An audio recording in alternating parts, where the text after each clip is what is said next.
How is everybody doing? And welcome back for another Strength Chat episode. Today, I have got a very special guest for you. Today, I'm joined by a competitive powerlifter and the owner of Ethos Strength. Today, I am joined by the one and only Sam Hall. How are you doing? I'm good. How are you? I'm very well, thank you. Thanks a lot for taking the time to jump on. Yeah, thanks. Thanks for having me, man. I really appreciate it. I'm always happy to give pretty much anyone my time. I still find it a surreal experience whenever I get invited on a podcast because I just, you only ever see yourself as you, and so it's always pretty cool and very surreal to have somebody invite me on and share my opinions. So very appreciative because of that. No worries at all. Thanks a lot for taking the time to jump on. And yeah, I can relate to that because I always feel quite lucky. When people reply to me, just a coach in a small gym in Leeds. But then that's grown from there where other guests have recommended other guests, and then it's grown where I get to speak to other coaches, other athletes, which is really interesting, and building that network, a little bit more, which is really good. Yeah. What's been happening in your world then recently? What's been going on with you? I know obviously, over the last, I know people might be sick of me mentioning it. The last year and a half has been a little bit crazy. How have you been Yeah. getting on, and what's been happening in your world?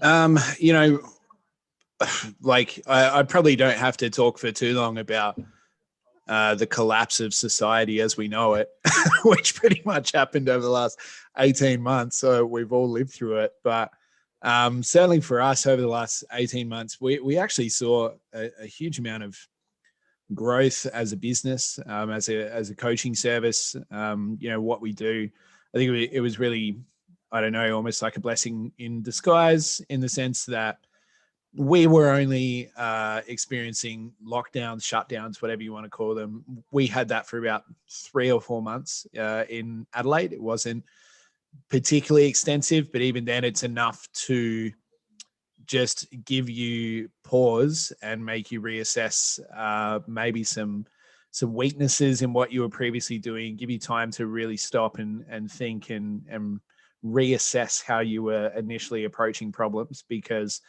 I have come from a pretty commercial gym background where it's just like work, like just keep working. And if you feel like you've got time to breathe, then you're not working hard enough. I remember one person when I was working, was like, you if you're resting, then you better be like sitting or shitting, because if you're just standing up and doing nothing, I don't want to hear about it. Get to work. So I'm like, okay.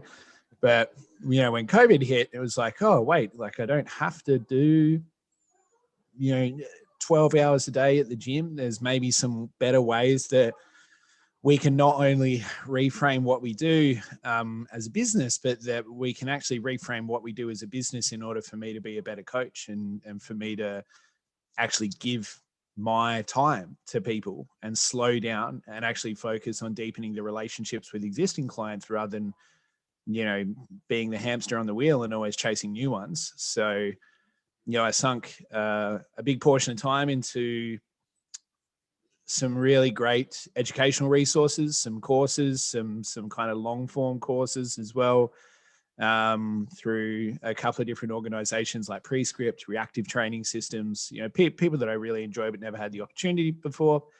That ended up rolling into us seeing a really huge amount of growth. Started directing a lot of meets last year as well. So then that rolled into us opening our own gym, our own facility, about almost 3 months ago now.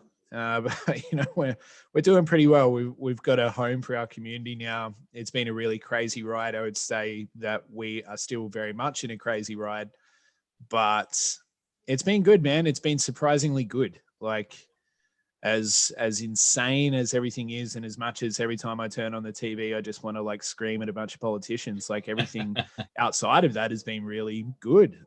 Coaching is still strong. People want to get strong, and I think COVID's been one of those things where people maybe realize that life is a little bit short and that you probably shouldn't put off the things that you want to achieve. And it doesn't necessarily mean putting a lot of weight on the bar, but maybe that's just one of those things where people are like, okay, you know what?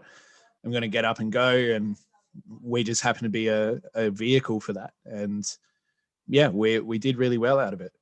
Oh, cool. I always like to ask that question because, you know, sometimes, you know, I sit and think and I'm like, have I used that time enough? You know, what have I been doing compared to what other people are doing? It might be a little bit of tangent that we're going on now, but I did the same, you know, doing a lot of courses because it is that thing of, right, I'm going to be at the gym first thing in the morning, staying there all day. I need to get this done. I need to get that done. And I think it was one of the rare occasions where sometimes, you know, you can take a step back and just think, okay, so actually I don't need to be going at, you know, a million miles an hour. And I've kind of taken that into, you know, gyms have been open over here in the UK for the last maybe 3-4 months. 3-4 months. It's been back open.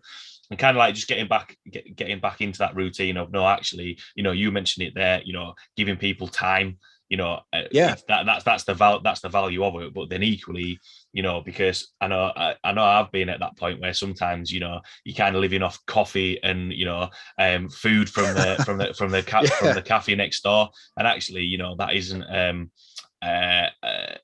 maybe a good role model to set with the clients that you work, you know, the things that you're telling them to do. You're just surviving, right? You're just getting by. You're just coasting by on fumes. And I think it also gives you like, you know, you can really only empathize with people when you've experienced situations that are at the very least similar to what they're experiencing. And so, you know, the fitness industry, and what really drove me nuts was like, you know, like I said, like society just collapses overnight. And then you've got people that are like, come on, you've got to be productive. Like, you've got to get going, like, you know, push it to the limit. Like, man, like, you know, maybe, hey, like, let's put ourselves in the shoes of the people that we work with and say, well, you know what, there's actually no blueprint for this happening. And maybe some people just need to sit in their pajamas and eat ice cream and feel pretty devastated for a couple of weeks. And that's okay.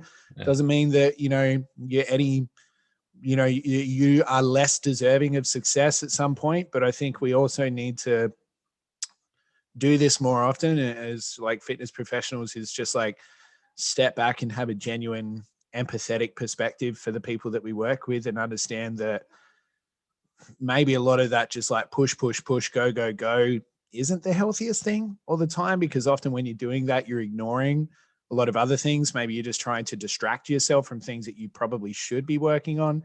It's hard to say. I'm not saying that that's, you know, I'm down for hard work as much as everybody else is, but I just think COVID made people stop and just say, you know what, like, I think I understand your situation a little better now. I think I understand it a little better, which I think is pretty important.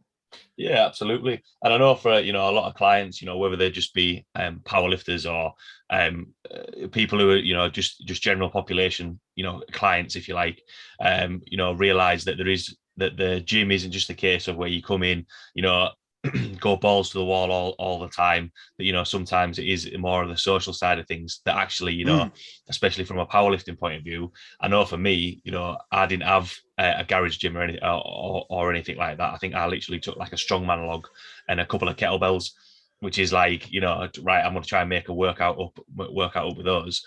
But then realizing, even then, you're lucky to have that, right? Yeah, absolutely. There were some people that didn't have anything.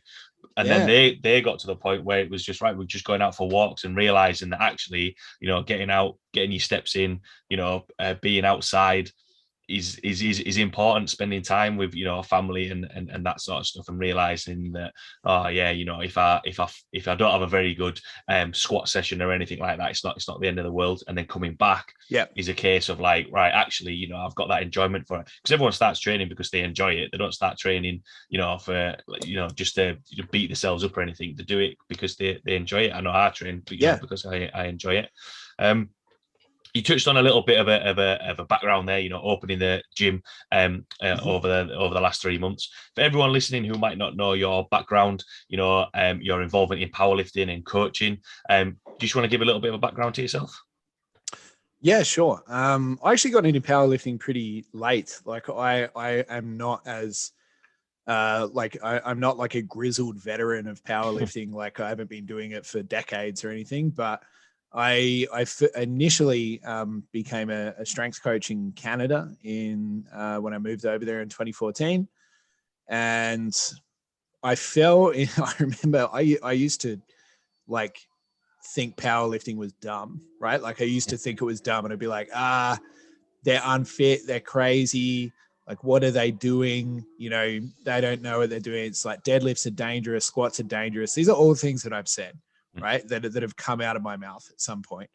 And then my roommate at the time, who was a competitive powerlifter, was like, you know what? Why don't you just shut up and come train with me? I was like, okay, okay. He full on called me out, and he was right to do it.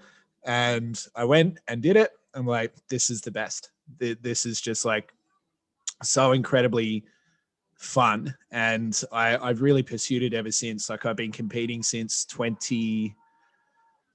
want to say early, maybe late. Yeah, mid 2017. I've been competing. Yeah. So I'm a coach. Like I coach a pretty large team here. I work with a decent amount of lifters across the globe. You know, we're fortunate enough to have lifters in like not only Australia and across Australia, but Canada, the US, parts of the UK. You know, like we affect a lot of people. It's a really cool job. But I myself compete with Powerlifting Australia.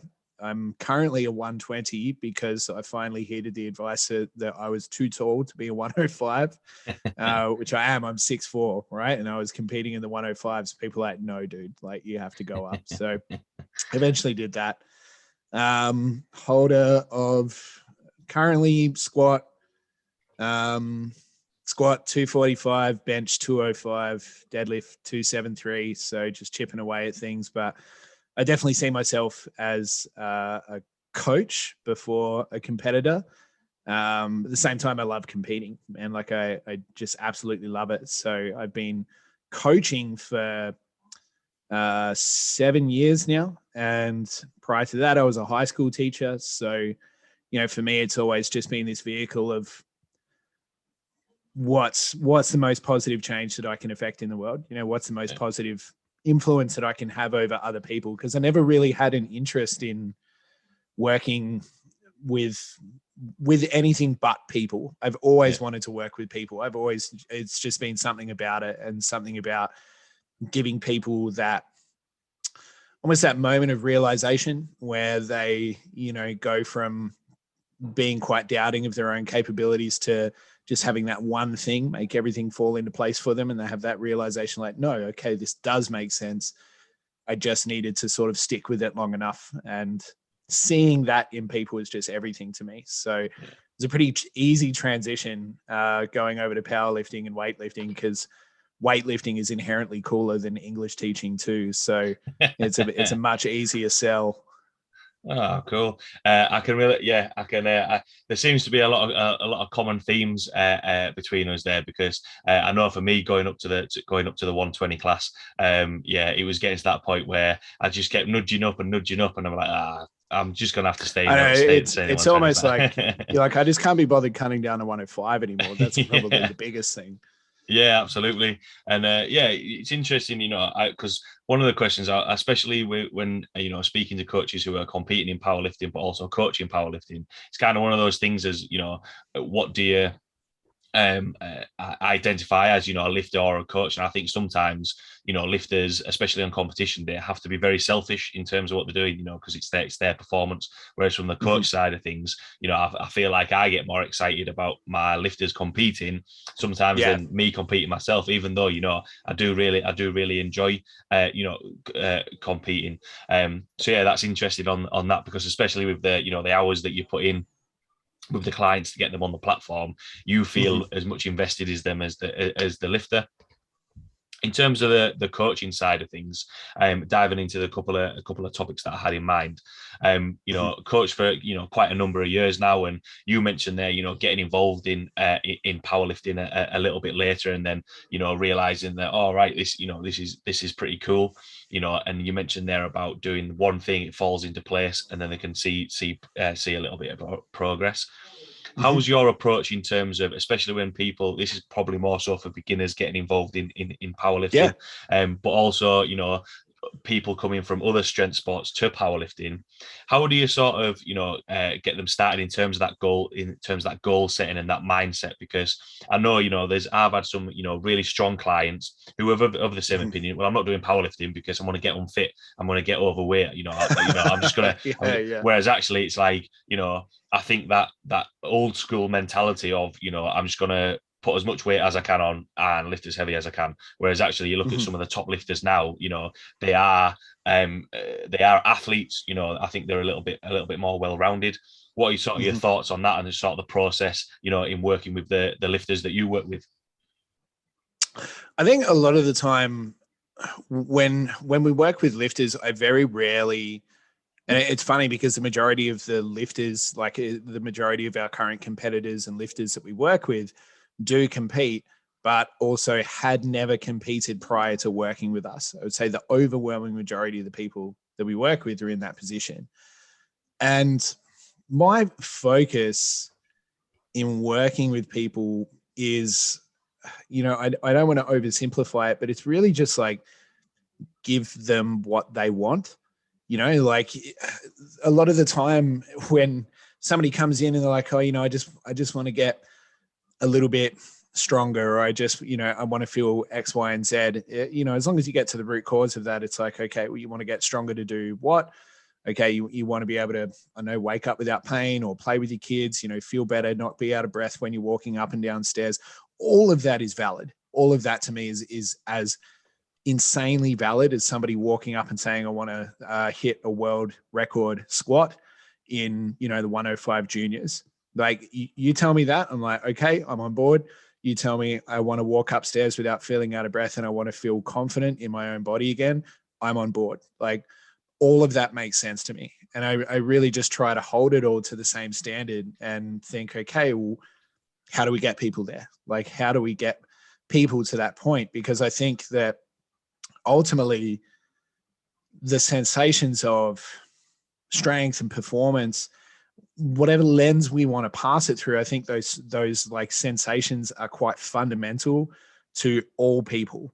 Everybody wants to feel strong, and everybody fundamentally wants this like sense of self-efficacy that if I want to do something, I can if I choose to.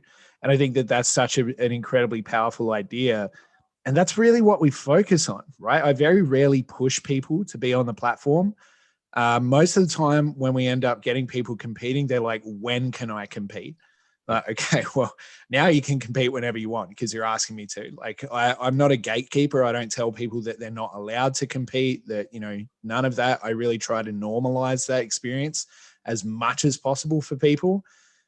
And yeah, it's just through that process of like fostering people's growth and confidence that they do start to think, maybe I could get on the platform. Because I think a lot of the apprehension with powerlifting and getting on the platform is that there's like a couple of fundamental, I said that a couple of times, there's a couple of like strong values at play when we look at that. And one of them is that people don't like to lose, right? People would rather actually think of all the reasons why something wasn't worth getting than to actually have to put some skin in the game and maybe risk some effort and some time only to come up short.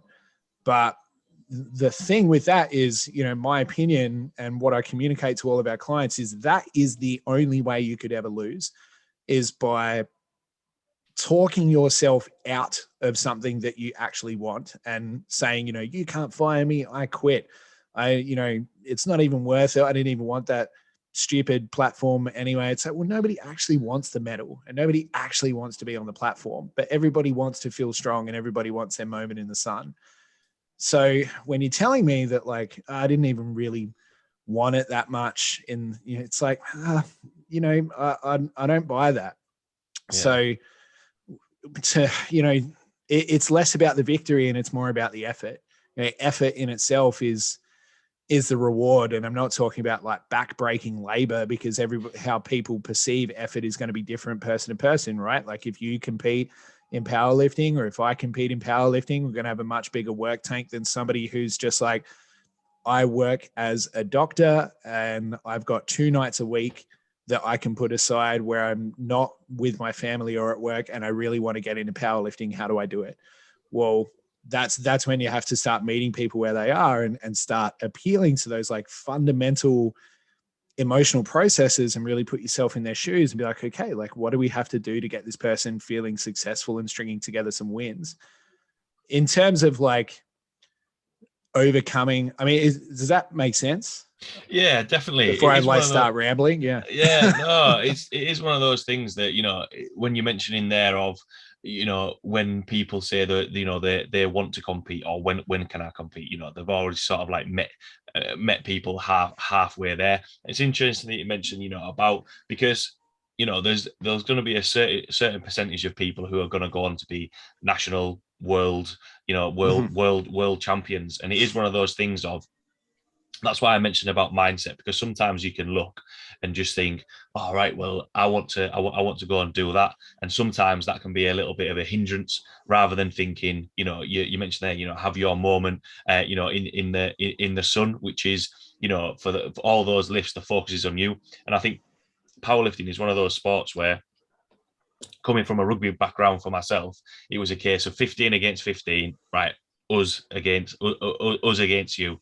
Whereas Mm-hmm. in powerlifting, from the beginners to the first competition to maybe, the more experienced lifters who have, a number of competitions underneath the belt, everybody wants everyone to do well. And Mm-hmm. you mentioned there, a couple of times of, people want to feel strong. They want to, because I think strength has that influence, not just on, the amount of weight that you're lifting on the platform or in the gym, but also it has an influence on, how you carry yourself as a person.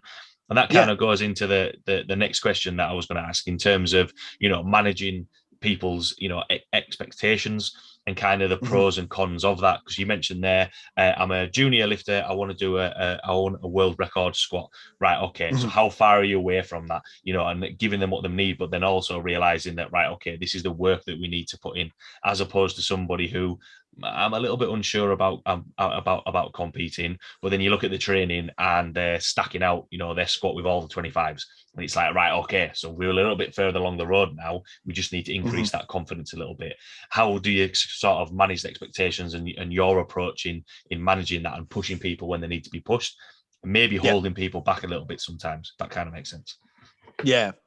I really try to never hold people back too much. I definitely try to paint a realistic expectation for people, though.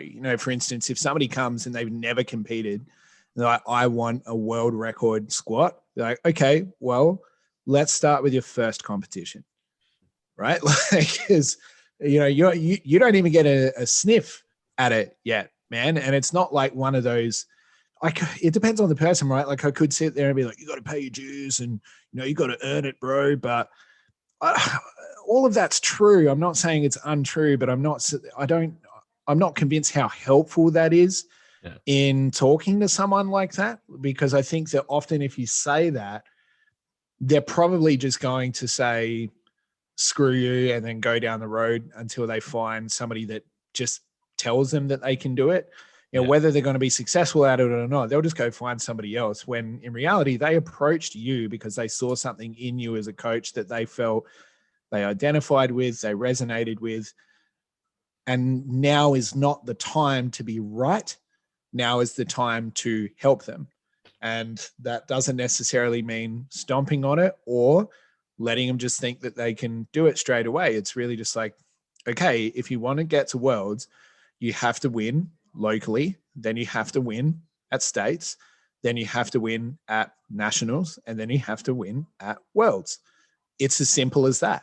And if they do that, awesome, high five. You know, what's the issue? Like if they've done that and they can still maintain their integrity and they're still a pretty cool person in the process, I don't see an issue. Like, I don't think I need to sit there and tell somebody, no, you will not do that, because I don't know. Like what, you know, it's like, what if somebody, I don't know, it's like, what if Yuri Belkin walks in and tells me that, like the next Yuri Belkin walks in and they're just like some freak of powerlifting, but they've never competed before. And I sit there and be like, you'll never do that. Like, I'm an idiot, right? Like, I don't know if they're not going to be able to do it. It's not my job to say that. It's my job to lay out the processes that they have to follow in order to achieve that goal. And then that's all we do, right? That's all we do is like, whatever your goal is, this is the plan. Okay, this has to be the plan and this has to be the approach. And then we allow that to evolve as the experience evolves. You know, we're always going to have to change tactic. Probably the biggest expectation you have to manage in powerlifting is that your progress very likely will not be linear, or at least not linear when you zoom in on it. When you zoom out on it, it will look like a straight line. But when you zoom in on it, it will look just like all over the place, right? All over, like ups and downs all the time. So, you know, if you could just keep getting stronger and stronger and stronger forever, you'd be squatting 5,000 kilos by now, right? Like it's just, you know, you would be the champion of everything ever. So we know that you can't get stronger just without cap. Nothing in the physical universe works that way. So it's just saying, okay, the goal can stay. I have no issue with the goal, no problem. The process is what we have to adjust as we go along. So we can stay very firm in that goal, but we also have to be quite sort of loose in how we approach that goal. And we have to be willing to, you know, roll with some punches. You're going to take some L's. You're going to get some niggles. You may not win every competition you go in. It's all a part of it. And just painting that very realistic picture that, you know, I'm not going to shit on someone's goal. I'm there to facilitate it as long as they are open to the realities of reaching it, I think is crucial.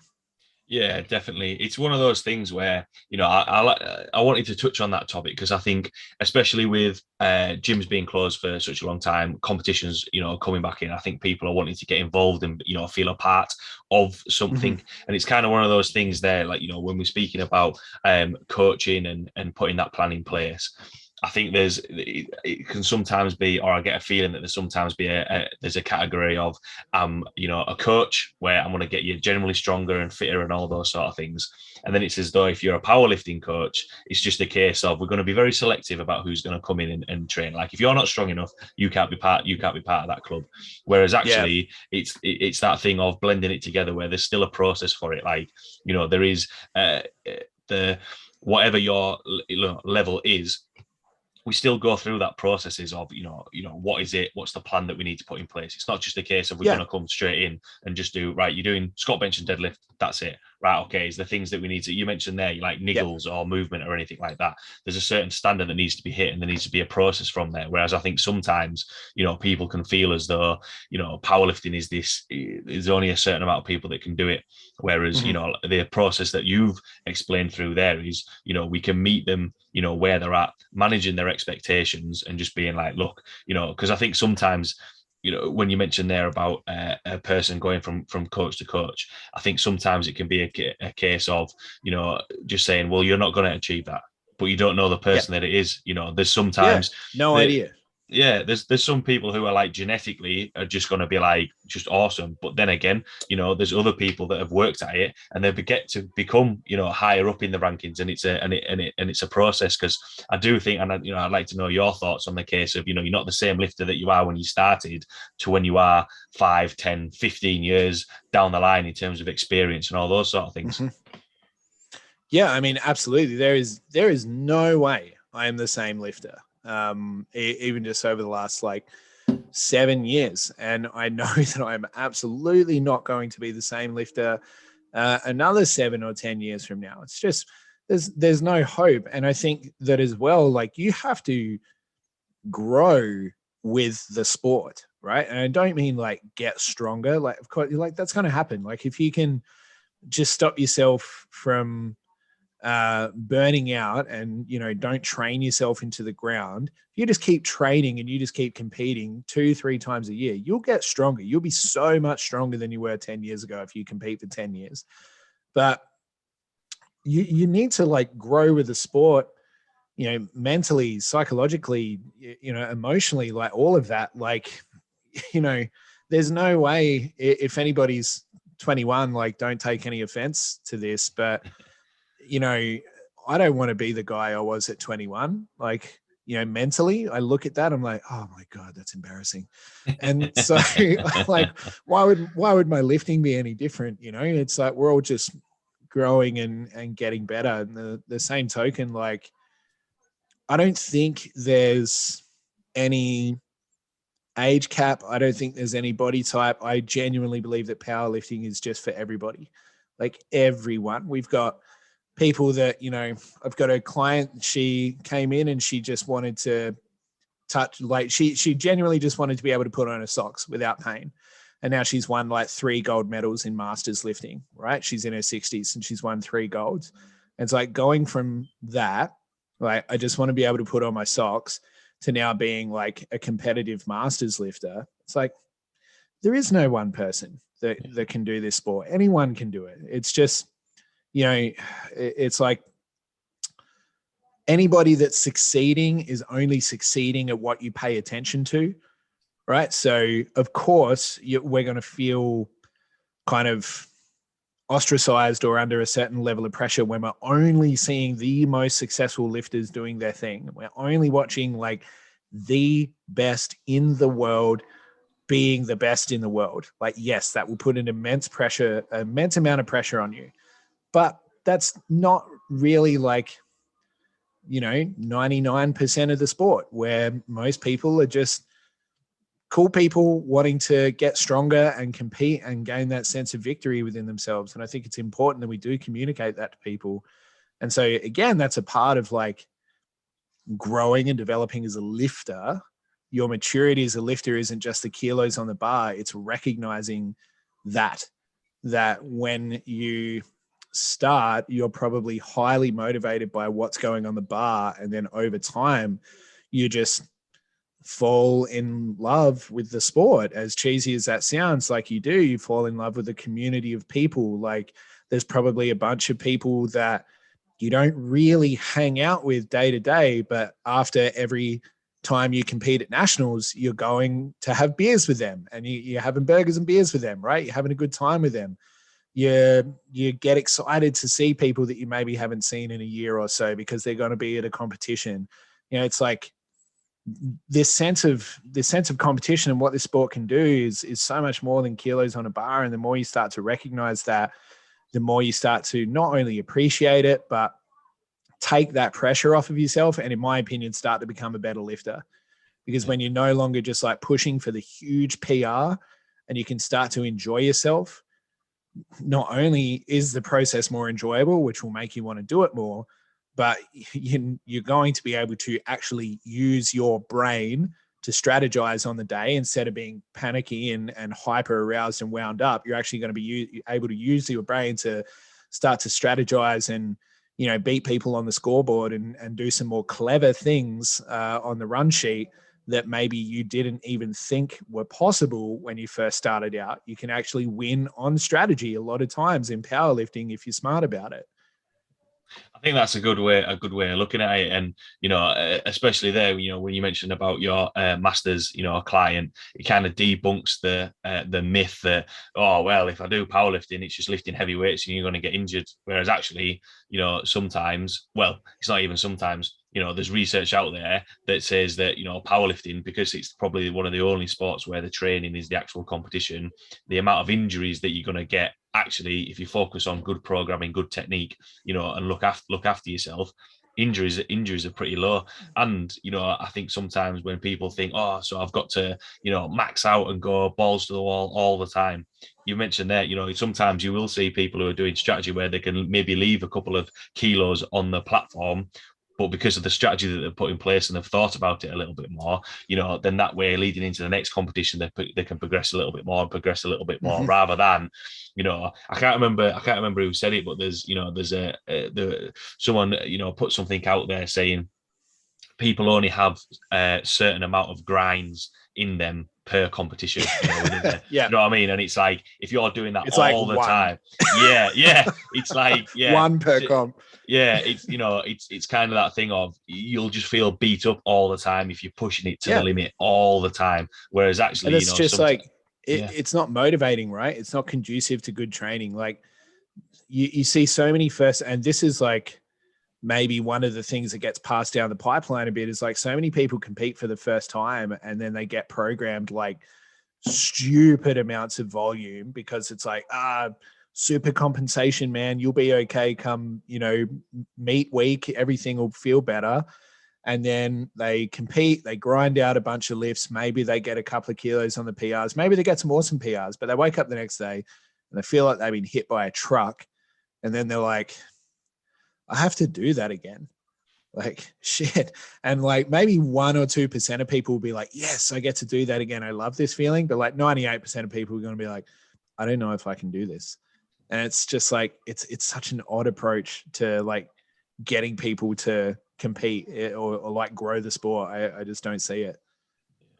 Yeah, it is because there is because I think powerlifting days are long days, but I think the good days, and it is one of those things of because I've had clients who have messed me afterwards feeling like I feel beat up and not as good. Oh yeah, I think maybe that's like a longer day, and I'm like, yeah, but that's normal to feel like that. It will happen for sure. Yeah, but if you're sort of like a ruined for a month afterwards, right? Okay, what we had to look at a little bit, because you are, even though we said there about not going balls to the wall all the time, you are still doing 3 heavy singles. Do you know what I mean, on all the lifts? So it is going to be a little bit tiring.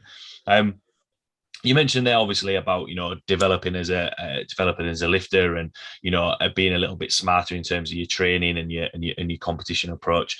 The next question that I wanted to sort of dive into was, what do you think sometimes holds people back in terms of developing as a lifter? And is it what sort of red flags are you looking for? Is it sometimes from a programming point of view, or is it from a mindset point of view, or sometimes can it be a mixture of both? And kind of which ones are the easier fixes, if you like, from a mindset and programming point of view? Yeah, I think like if we're going to talk about programming, we always have to talk about mindset or psychology in some way, right? We're always trying to get as effective a level of communication to the people that we're working with, and we're always trying to get some degree of buy-in and build trust and build relationships with people. So probably, everybody talks about pushing too hard in powerlifting as being one of the things that holds us back, which I agree with to an extent. But I actually think this, like, especially over the last year or two, this obsession with perfection. It's like, I have to have perfect technique. It has to be perfect. Like, I'm not allowed to deviate from perfect. Like, my back has to be ramrod straight. And, if I don't do that, then I will injure myself. It's like, it has to be X, Y, and Z.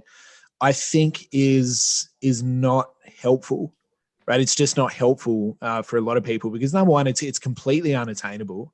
It's just setting people up for this expectation that one day they will hit this perfect technique. And I don't even know what that would look like. I imagine, like, it'd almost be like a beam of light just like erupts from the sky and illuminates this person. Like, finally, someone's done it. But like, I don't know what perfect technique looks like. I only know that some positions are a little bit better suited for tasks than others. And then that's probably all we really need to focus on. I think there's enough data out there that supports that. While we all know that variability in movement is very important, and that fluid postures are often the best postures. There's no one single movement that is guaranteed to create X, Y, and Z in injury. It's like we just don't know that. We don't have the evidence for it. So this narrative that people produce where it's like it has to be perfect, man, I've seen some pretty imperfect world records go up, but you know what? Yeah. They're still world records, right? It's like that person was stronger than that person on the day, and that's it. No one was like, oh, but you know, like his elbows flared out a little early. It's like, well, he's a world record holder, right? Like it doesn't matter anymore. Like that person has the record. So as long as it's to the standard, as long as nobody's in pain, and as long as we aren't creating limiting belief systems, then I don't see the issue. And I really do think that the pursuit of perfection is limiting. I also think that people tend to do that because it creates a bit of an obstacle for them. Like they're almost like, it's almost self-sabotaging, where they're like, oh no, the reason why is because I couldn't do it perfectly. It's not because of anything else. It's because, you know, okay, that person, you know, whatever, like they're stronger than me, but they're not doing it perfectly. I want to do it perfectly. It's like, well, you know, if they're not injured and they're moving weight and they're happy and they're by all rights healthy, have no symptoms of anything, I don't think we have a compelling argument to say that they're doing anything wrong, really. So I think that, again, this idea of perfection, it's got to be put in the bin, right? It's like there is no perfection. There is no perfect. You got to be willing to do some funky reps sometimes. Your responsibility isn't to never make mistakes. Your responsibility is to just learn from them. That's it. That's all you need to do as a lifter, is learn from your mistakes. You do that and you'll get good. Yeah, that's a really good point, because, you know, as you're saying there, I'm kind of like nodding along, and, you know, I've had people who have come and clients come into the gym, you know, and they're reluctant to maybe put a little bit of weight on the back. Well, I'm just keeping the weight a little bit lower because I'm focusing on technique, and it's kind of one of those things of, you know, how long can you work on technique for? Because, you know, ultimately, and you mentioned it there, there is a certain standard for squat, bench, and deadlift of this is the criteria that you need to hit to have a successful lift for a, you know, in a competition. We want to replicate that in training. Once that technique is nailed, it's kind of right. Okay, we need to start putting a little bit of weight on the bar, or else it's kind of just we've got good technique, but we're just doing the same weight over and over again. We're not making any progress or progressing as a lifter. The only way you can challenge your capacity to maintain good technique is when that technique is challenged, right? The only way you can actually work on your technique is to have it challenged, because there's so many things I could do with an empty bar that I can't do with a 200 kilo bar, right? Like you want to talk about like pristine technique and like a good understanding of movement and just like efficiency in movement, it has to be heavy at some point, because otherwise you just won't know, right? Like you just won't know. I think it's actually the opposite when people are saying that, like, I just want to make it light and work on technique. The only time I think that really makes sense is in maybe like a skill acquisition sort of phase, when someone is very new, because obviously the heavier it gets, the more challenging it gets, the more they have to think almost. If they're still having to really think about their movements and they're still very mechanical, probably don't load them up. But once it gets to a point where it's fairly unconscious, like, man, you got to go. Like, this needs more challenge, because that's the only way it will become ingrained. It kind of goes back to, you know, the one of the first topics that we were chatting about, the first question that we chatted about, when you mentioned about when you're managing people's expectations or about competing, and they come to you and say, when can I compete? And it's already, you know, they've hit that point. I think with the technique side of things, it is one of those things where there's a tipping point of, right, it's either, you know, we stay where we're at, we're not going to make any progress towards getting stronger, if that's your goal, as opposed to, right, okay, now we can load it up a little bit, and like what you mentioned there, you can challenge that, you know, a little bit more. And when we're talking about, you know, because the point that I thought you made really well was, you know, the success of a lifter, you know, depends on, you know, what your judging success is, you know, looking at that lifter from there. when we're talking about that point in terms of, things that might be holding back a lifter, how does that, influence success? And, is it a case of, at different, when we've mentioned about different stages of being a lifter, will different things crop up to hold you back? And is it a case of to sometimes have success on the platform, whatever that success is, which might be winning medals, winning trophies, setting world records, or just having a good meet, placing a little bit higher? How can that influence sort of success as you progress as a lifter? Yeah, I think that probably when you're very early on, it's that idea of perfection. It's like, get rid of that idea of perfection. But then as you start to become more experienced and more well-versed in competition, I believe in my experience that becomes less of an issue. And I think that what you really start to focus on is everybody wants to win and nobody wants to lose. But statistically, you are going to lose at some point. You are going to have an off day. You are going to lose. I missed my first 2 lifts in competition ever in March. And I thought it was really going to affect me. And imagine something so dumb like that as well. I thought it was really going to affect me, but I was like, that didn't feel as bad as I thought it would. Let's just get on with it. And, it was okay. But for some other people, it's not to say I'm superhuman, but for some other people that might really affect them. But it's also because I'd spent a lot of time preparing myself for that moment.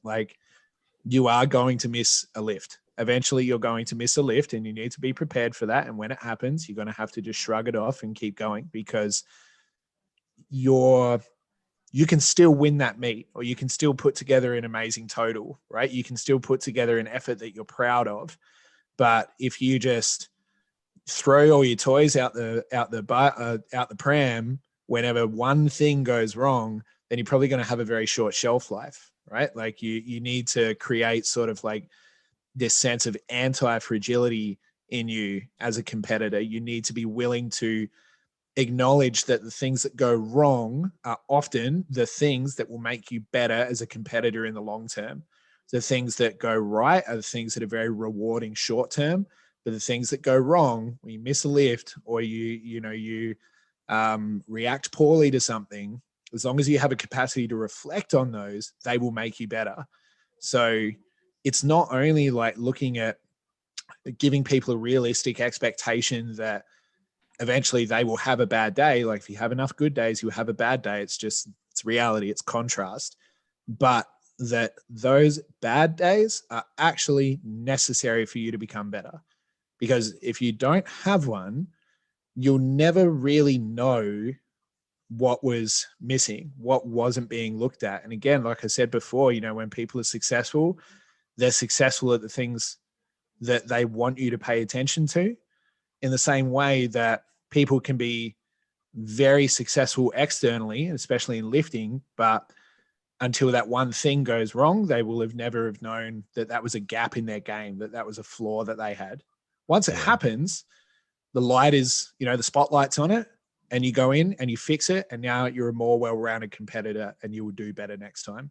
Yeah, it goes back to, when you mentioned about perfect technique and, a beam of light will come down, from the sky and be like, that's perfect technique. The ground isn't going to open up, the opposite of that, the ground isn't going to open up and swallow you up. And that's it, right? You've missed a lift, you're not going to, that's it. It's the worst thing in the world. And I think, when we talk about, the mindset side of things, I think, in the early stages, especially as a beginner, ultimately you're going to have success meet after meet, program after program, because you're a beginner. Things are going to be, success is going to happen relatively quickly. However, it's that transition point between beginner to intermediate, or maybe even intermediate to a little bit more of an advanced lifter. That transition period is where it is going to be, some things are going to start creeping up. I know I've had clients that have mentioned, I've been stuck on this weight for however long. Right, okay, well, what's the issue then? Is it a case of, do we need to have a look at and adjust technique? You've got to a certain point where we're just lying down flat on the bench and just pressing, whereas now we need to think about, right, what's the flaws maybe in our technique a little bit. Do we just need to, go up a weight class? That's another thing. That's something to think about. Do we need to look at things outside of the gym as well? Like, what got you from point A to B isn't going to be the same thing that gets you from point B to C. And that's just the reality of it. And, I think that that's what's great about powerlifting, though, is that you do come up against these obstacles, and then all of a sudden it's a new game. It's a new challenge, right? There's more things for you to figure out. You don't get stagnant. Like there's something new for you to do. There's a new skill for you to master. There's a different way for you to improve. Like that. I love that about powerlifting, that it is this, back and forth with it. I don't love going ages without a PR. Like everybody hates that, but it's also part and parcel of it. But I think a lot of the better lifters, best lifters, more experienced lifters too, tend to look 2 to 3 meets ahead, rather than always looking at this meet as being their do or die meet. Yeah. You start to get that experience at looking at, okay, this meet is to set me up for this meet, which will then set me up for this one, which will maybe set me up for next year where I get to take a run at, I don't know, Worlds, like whatever that happens to be. But you just start to be able to step back a little bit more and look at it from a different perspective, which becomes very helpful. Yeah, absolutely. It's not a be all and end all. And, it's one of those things of, I like using this as an example of, if we only ran 12-week programs, right, then you'd achieve everything that you wanted to achieve in 12 weeks. You'd get the weight that you wanted to lift, and, that was it. Whereas actually, I think, once you're a little bit more invested in powerlifting, or, caught the bug, if you like, strength and he's going to be, it's a long-term thing. You mentioned there, a master's lifter that you've been training. It's not just juniors who are progressing all the way through. They'll continue training going forward, and it is just a case of, like what we've mentioned, throughout this chat, of looking at mindset, looking at expectations, and just realizing that, it isn't the end of the world if something goes wrong. If things are going well, then that's good. But just being a little bit more, because you touched on it a couple of times, a little bit more open to having the conversation of, right, okay, well, what's going to happen now? What avenue do I want to go down in terms of, what my success is going to be? Yeah. Sorry, go on. No, I was just going to say, something will go wrong, right? It's not like if, but when. But that's okay. Stuff's allowed to go wrong, and it's all right. It doesn't mean that you're a bad lifter, and it doesn't mean that you're on the wrong path. Just, some stuff went wrong. It's okay. Let's figure it out. Let's keep moving. The last question that I like to ask, and you kind of touched on it a little bit there, is, from everything that we've chatted about today, a couple of tangents thrown in there, and quite a few topics thrown in. But for everyone listening, whether it be people currently competing in powerlifting, coaches, or people looking to get involved in powerlifting and getting stronger, what will be your take-home points or words of wisdom? Oof, that's it. Yeah, that's a tough one. I think that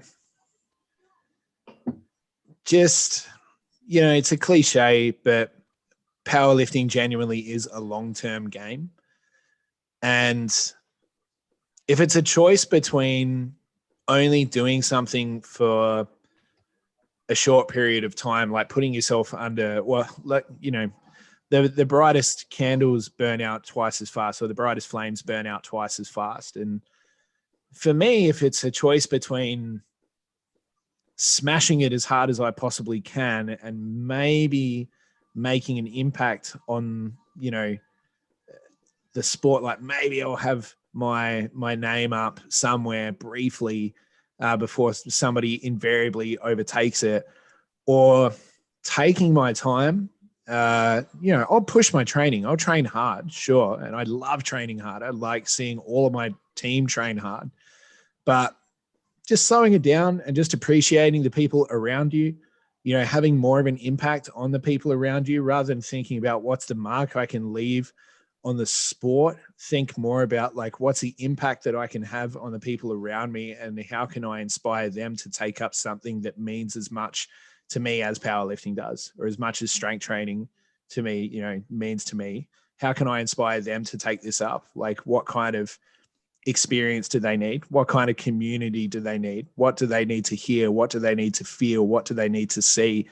I think if we can start passing powerlifting and strength training through that lens and start to think about like the people around us and how we can actually impact them, we'll probably start to see people hanging around a lot longer and doing a lot better for it. Yeah, I think that's some really good points to finish on, because it's got to be, getting more people invested in the sport. Because if not, if everyone always, compares themselves to the people at the very top, then it's kind of where's that competition? It's kind of focus on, and I think the biggest thing that you said there is finding that community side of things, because like I say, especially coming from a team sport background, it's it's a very unique sport in that sense. But you can get a lot out of it and feel a part of something. Thanks a lot, Sam, for taking the time to jump on. Yeah, really enjoyed that chat. For everyone listening who might have any questions about anything that we've chatted today, want to see the content that you put out there, or get involved in some coaching with you, where can people find you or reach out to you? Yeah. Well, number one, thank you for having me on as well. It was a great chat. Really appreciate it. You can find us on Instagram. We're pretty active there, which is at Ethos Strength. So ETHOS Strength, one word. Got a couple of other Instagram accounts we run there, but the best place in terms of coaching or any more information is on ethosstrength.com.au. And that's pretty comprehensive. That has a lot of our stuff on there. Awesome. Thanks a lot, Sam, again, for taking the time to jump on. Thanks a lot to everyone listening, and I will see you all next week. Yeah, thank you.